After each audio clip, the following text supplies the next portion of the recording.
Dozens of Chinese military aircraft were spotted between Taiwan and the Philippines as Beijing conducts rare exercises deep into the Western Pacific. Still cut off, some remote villages need airdropped supplies after Typhoon Kong-rey. As the US election nears, America's newest citizens take to the polls. It's an honor to be able to participate. Plus, fans fight to see Japanese pro wrestling legends' first ever show in Taiwan.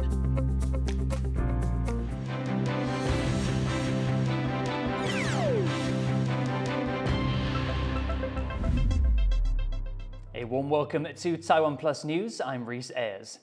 The military has deployed missile defense systems and scrambled the Air Force after dozens of Chinese military aircraft were spotted around Taiwan. Jaime Ocon reports. With Typhoon Kong-rey now past, China is stepping up its military exercises once again. Taiwan's Defense Ministry reported 44 Chinese military aircraft operating around the country on Sunday. That's a larger number than usual, but what's drawing the most attention are the long-range exercises that China conducted. Taiwan's military says that 35 of the aircraft, including fighter jets, bombers, and other planes, flew from China between Taiwan and the Philippines into the Western Pacific. That entire flight lasted 11 hours. Taiwan's military says that these kinds of operations, these long-distance flights, are part of efforts for China to practice more offensive kinds of missions, trying to hit targets around Taiwan as Beijing continues to modernize its military. I spoke to one analyst earlier who says that Beijing is really trying to reach the east coast of Taiwan. The value of being on the east side of Taiwan is geography. For one, if you're trying to deny outside intervention in a Taiwan contingency operation, being out there to stop them from getting to the east side of Taiwan is very important.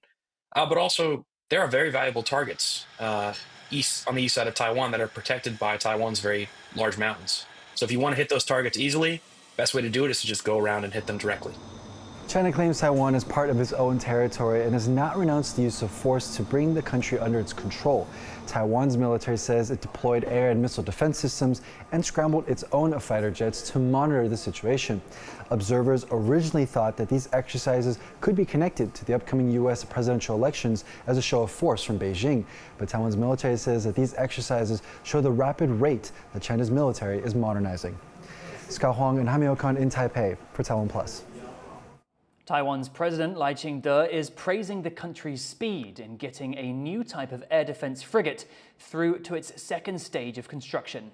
He spoke at a ceremony for the domestically developed prototype, commending Taiwan's leading weapons maker, the Zhongshan Institute. 中科院研制的防空飞弹、反舰飞弹，并且整合先进的征收、火炮以及战斗管理系统。 会以更高的机动性肩负起海上巡弋的责任。 The frigate is part of the country's effort to build new kinds of domestically made warships. This ship is one of two prototypes currently being built. The other is an anti-submarine ship. Both vessels should be delivered to the Navy by the end of 2026. Typhoon Kong-rey tore through Taiwan last week, killing 3 and leaving hundreds injured. The storm has left a tricky mess for work crews to clean up in the country's rugged interior. Despite progress reopening roads and bringing back power, people in some areas are still relying on airdropped supplies. John Van Trieste reports.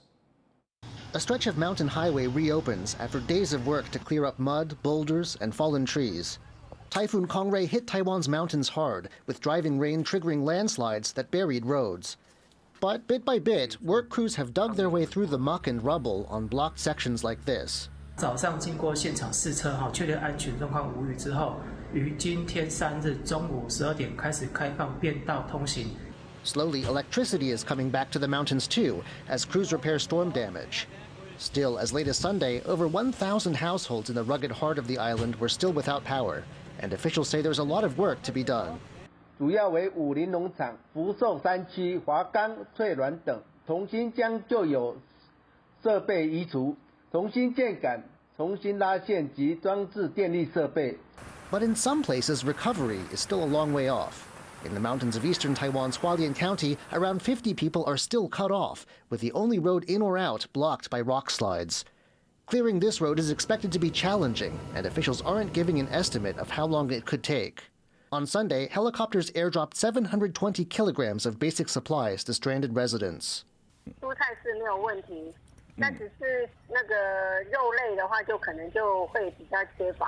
Not all stranded people have been so lucky. The indigenous village of Smangus in the north is also cut off by landslides. And here, heavy fog has forced helicopters to turn back, their aid undelivered. A new attempt is slated for Monday, as food and medicine could soon run short for the 150 residents. For communities like this, the scars of Typhoon Kong-rey will last long after the weather is cleared. Klein Wang and John Van Trieste for TaiwanPlus. Work crews have patched up a Chinese cargo ship stranded off northern Taiwan to prevent an oil leak. The freighter, called the Yuzhou Qihang, ran aground last week when Typhoon Kong-rey hit Taiwan.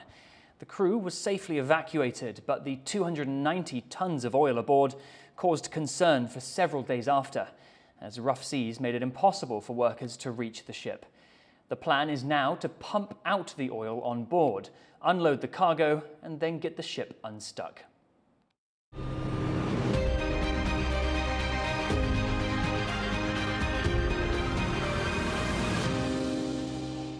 The US presidential candidates Kamala Harris and Donald Trump are making their last campaign appearances before Election Day on November 5th. Democratic candidate Kamala Harris gave speeches in Michigan, vowing to do her best to end the war in Gaza and be a leader for all Americans. She also made an appearance on the long-running comedy show Saturday Night Live. Meanwhile, Republican candidate Donald Trump swept through the battleground states of Pennsylvania, North Carolina, and Georgia, warning of voter fraud and attacking the media there. This year, a record number of naturalized citizens are eligible to vote in the US. It's a notable milestone in an election cycle where the issue of immigration and the right to citizenship have been particularly contentious. Joyce Tseng reports from Boston. After 20 years in the U.S., Taiwanese-American Du Hezhou is preparing to cast her first vote for the country's president.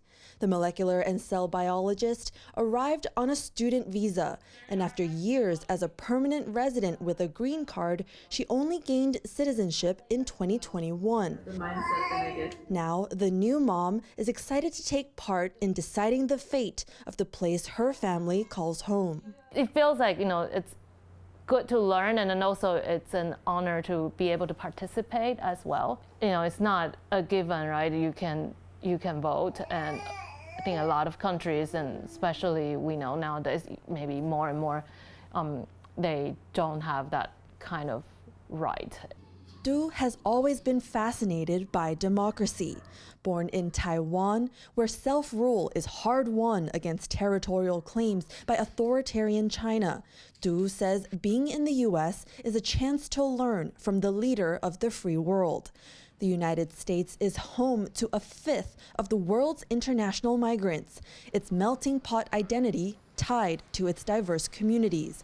Immigrants today account for over 14% of the country's population.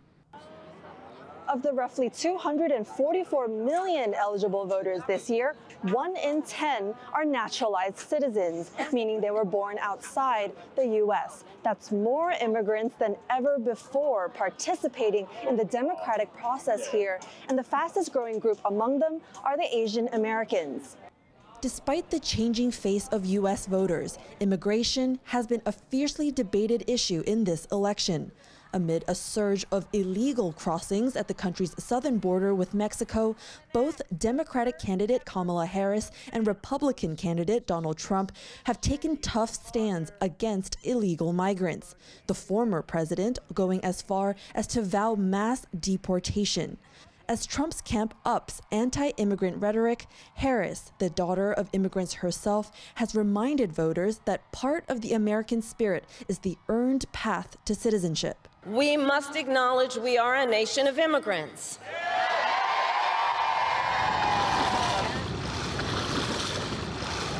For Taiwanese neuroscientist Anya Wang, coming to the U.S. from Taiwan 3 years ago was a chance to advance her career. Scientific field-wise, America is still one of the biggest ones, and a lot of companies or labs, well, companies and the government is funding the labs, and so they just have more funding.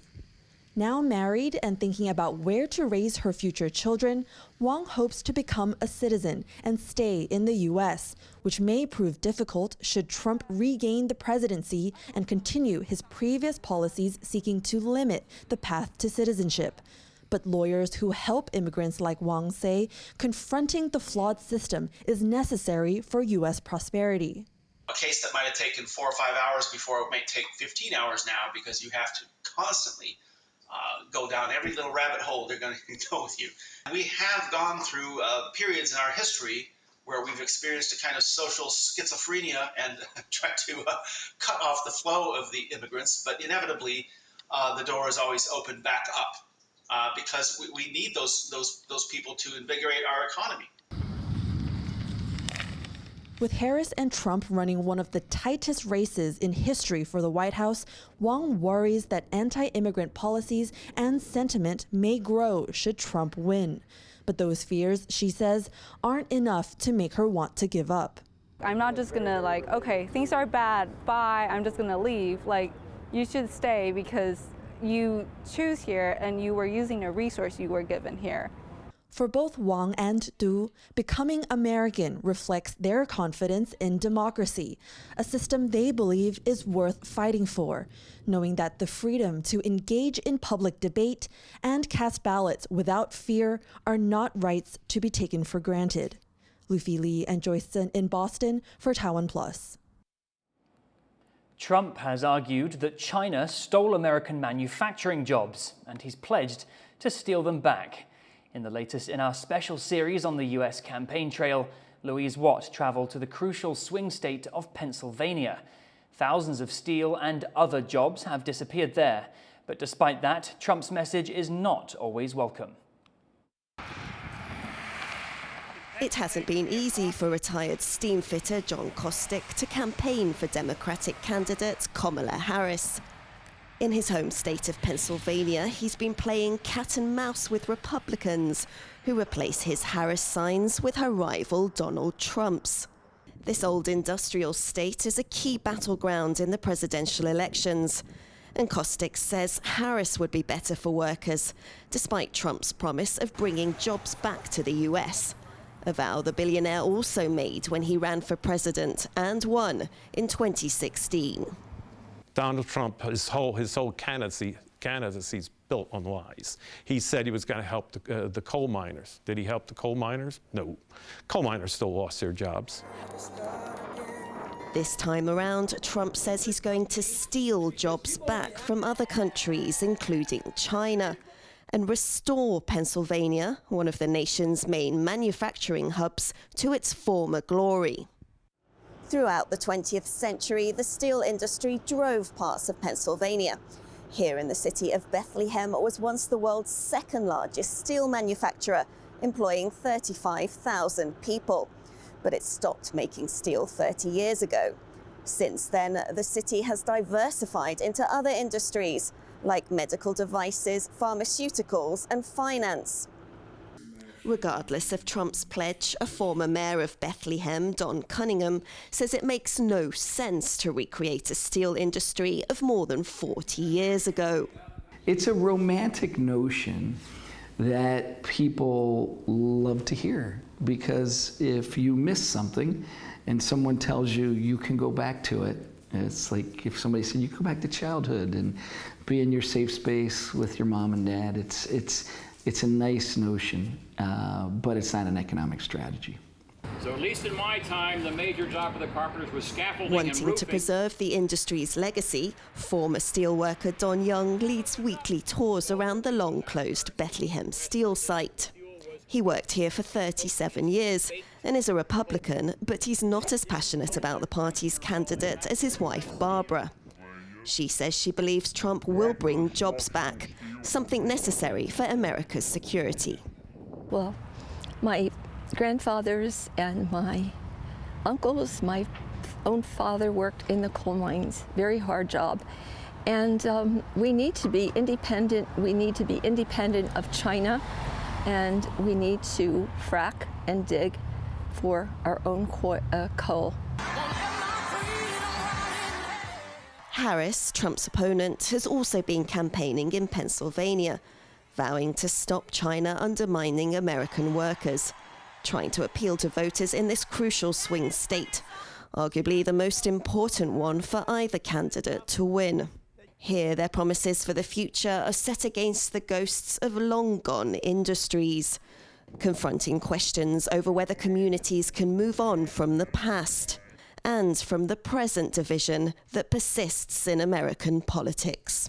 Justin Wu, Ed Moon and Louise Watt for TaiwanPlus.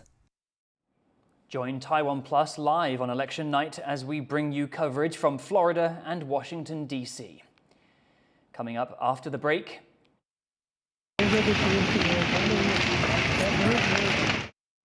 A crucial and diverse biome now under threat. Conservationists work desperately to replant Brazil's scorched savanna.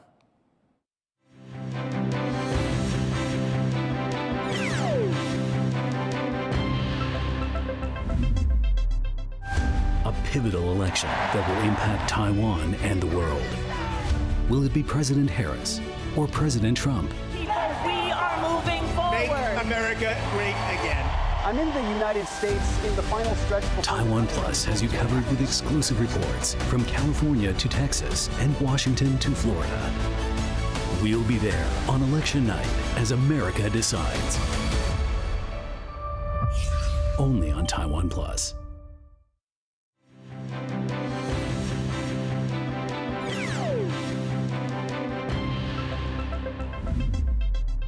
Welcome back. You're watching TaiwanPlus News. A series of volcanic eruptions has killed at least 10 people in eastern Indonesia. The overnight eruptions of Mount Lewatobi Laki-Laki wrecked houses, spewed ash, and set fire to the areas of the island of Flores. Officials have had to evacuate several villages as the twin volcano violently came to life. Fires have ripped through Brazil's grasslands in recent months. Even as new life sprouts through large swaths of blackened landscapes, conservationists are warning of irreversible damage as fires fueled by climate change and human activity continue to put the country's savanna at risk. Wesley Lewis reports. Bringing Brazil's burnt grasslands back to life. These conservationists and volunteers have been replanting vegetation in this national park, just outside the country's capital, Brasilia. Ravaged by months of fires, Brazil's savannas, also known as the Cerrado, have been experiencing unprecedented weather conditions. Extremos de temperatura que nunca foram registrados antes, então uma situação muito extrema. E esse incêndio causou danos irrecuperáveis, né, ao ecossistema que nós buscamos conservar aqui no Parque Nacional de Brasília e Reserva Biológica da Contagem. The Cerrado is South America's second largest biome, second only to the Amazon rainforest. And it's the most biodiverse savanna in the world. Many of its plant species are seriously threatened by the increasing intensity of wildfires. But with the help of volunteers, green shoots have already begun sprouting from previously scorched land. A gente acaba que encontra espécies que estão lutando para se restaurarem e espécies, outros tipos de plantas que vão precisar de suporte, de apoio, de manejo, de uma semeadura, Mas o Cerrado ele é um espaço ambiental muito resiliente. Acho que isso a gente tem que carregar como uma experiência muito positiva. Ele vai se restaurar com a ajuda, This region is no stranger to wildfires. Ecologists say plants here have coexisted with these blazes for millions of years. In the past, fires were usually caused by lightning strikes, but human activity has disrupted the natural balance. Many fires in recent months have been illegally started by loggers and miners looking to extract natural resources, as well as farmers turning wooded areas into pastures. This has increased the frequency and intensity of fires. Então, o que a gente está vendo é que a gente tem intervalos mais curtos para esses eventos extremos. Então, isso pode ser muito perigoso para vários dos nossos ecossistemas.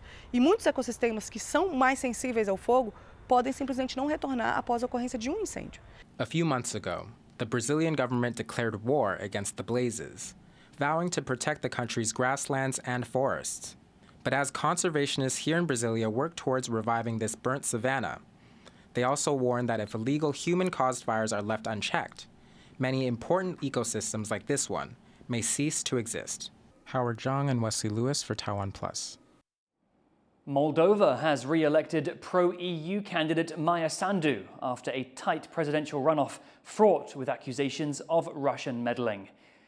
Sandu's rival, Alexander Stoyanoglu, had promised closer ties with Moscow. She called her win, with roughly 55% of the vote, a lesson in democracy. Moldova is a former Soviet republic that borders Ukraine. It has its own breakaway region that hosts Russian troops, one of the big obstacles to its goal of joining the EU. Students and many workers in Lahore, Pakistan will be spending the week at home after officials implemented what's being called a green lockdown. The shutdown comes as pollution levels reach record highs, far exceeding levels considered hazardous by the World Health Organization. Officials are implementing restrictions on certain motor vehicles, halting construction, and spraying streets with water to control the smog. Diana, a major Japanese women's professional wrestling promotion, has performed in Taiwan for the first time, and fans from around the country travelled to a remote venue for a chance to see some legends of the sport. Our reporter Sandy Chi was among them. Please note this report contains imitation of violent acts.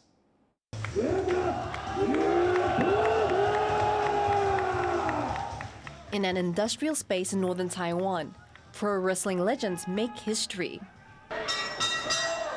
They half fight, half perform with passion and emotion, bringing the spectacle to a climax with a massive double drop kick. This is the first time World Women Pro Wrestling Diana, a famous Japanese promotion, has performed in Taiwan. Over the weekend, some of its youngest stars and mythic senior talent climbed into the ring. Among them was 63-year-old Jaguar Yokota, widely celebrated as one of the greatest female wrestlers of all time. In the early 1980s, she was considered among the best in the world, regardless of gender. Her debut in Taiwan marks a historic moment for the local scene. Although the audience, mostly men and boys, was starstruck, Jaguar found them easily relatable. 台湾はとてもやっぱ顔が東南アジア人だから同じなのですごく馴染みやすいわかるかな馴染みやすい同じ顔だから日本人と台湾の人一緒なのでとても馴染みやすいし Having these Japanese professional wrestlers perform in Taiwan marks a significant milestone for the sport in the country, which has a small but committed following. やっぱりその台湾は団体が多分2団体しかないっていうのを聞いてて、日本にはやっぱりなんか結構何十個も団体がたくさん男子も女子もあって、そうですねやっぱりその台湾のお客さんはあんまりプロレスとか馴染みが少ないとは思うので、すごいやっぱ盛り上げればすごい乗ってきてくれるし。In contrast to Taiwan, professional wrestling enjoys widespread popularity in the US and Japan, where it has its own distinctive traditions and styles. Promotions in the US focus on grand story arcs that unfold over years and often feature big entrances with pyrotechnics and dramatic stunts. But Japanese wrestling promotions like Diana usually emphasize a more respectful atmosphere between athletes and audiences, focus on technical skills, and often feature elements of slapstick comedy. Nonetheless, both styles have a strong emphasis on storytelling. And more often than not, it's these evolving plots that keep the hardcore fans or the marks coming back. It's just the characters, the storytelling, the bumps and the hits inside the ring. It's beautiful. It's an art that you just need to pay attention to understand. That is what pro wrestling is to me. It's an art form for those who love storytelling, combat sports, and, well, everything that is about sports. Though the event is held outside the capital in an alley in Taoyuan, it has attracted many of its loyal fans. And for them to see these bigger-than-life characters up close is a rare opportunity and definitely worth the trip. Many in the audience have been wrestling superfans for years. 我今天看完一整盒，就是蛮精彩的比赛，相当又看到2位传奇人物来到台湾，井上金子跟美洲虎横田选手，他们都是从我小学、国中时期就已经看过了他们的比赛，电视上看过的。它的艺术性蛮有趣的啦，就是它其实有点像电影或戏剧这样，它有一种虚实，因为其实虽然说看起来它是一些通过表演在感受，但其实它有东西都是很真实的情感跟能量的那种交流啦。Though the event only lasted for a few hours, it has certainly left a lasting impact on its fans. The electrifying atmosphere and skills on display resonated with the audience. For the people here, having a chance to see legends from wrestling's past while making history in Taiwan is a sure sign that the sport's future in the country is bright. Ryan Wu, Alex Chen, Bryn Thomas, and Sandy Chi for TaiwanPlus. Thank you for watching TaiwanPlus News. Finally, we take you to Morocco for the 7th Marrakesh Air Show with its aerial demonstrations and aircraft displays. I'm Rhys Ayres. Take care and see you next time.